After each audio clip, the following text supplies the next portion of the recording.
สวัสดีค่ะมาค่ะกาแฟมื้อใหม่ตอนเช้าๆทางยุโรปหน่อยจ้ะเนาะ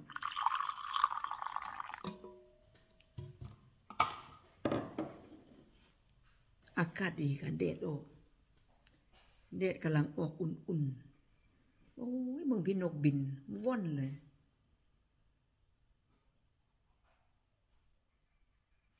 งามตาเนาะค่ะเนาะมา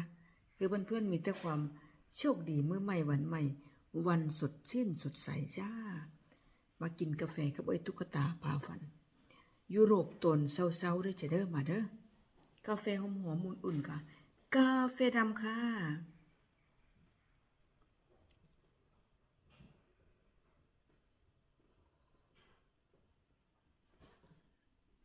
อากาศดีนกก็มีความสุขเลยค่ะพี่นก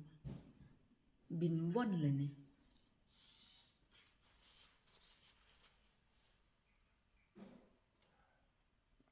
แดดอุ่นๆลมเย็นๆเนาะจ้ะเนาะ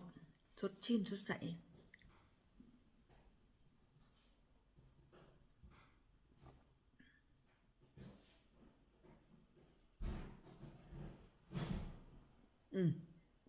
เมืองเสียงแฟนเอ้ยตุ๊กตา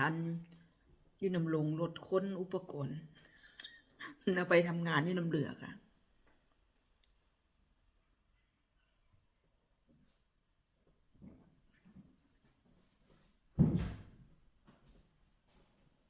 Ja.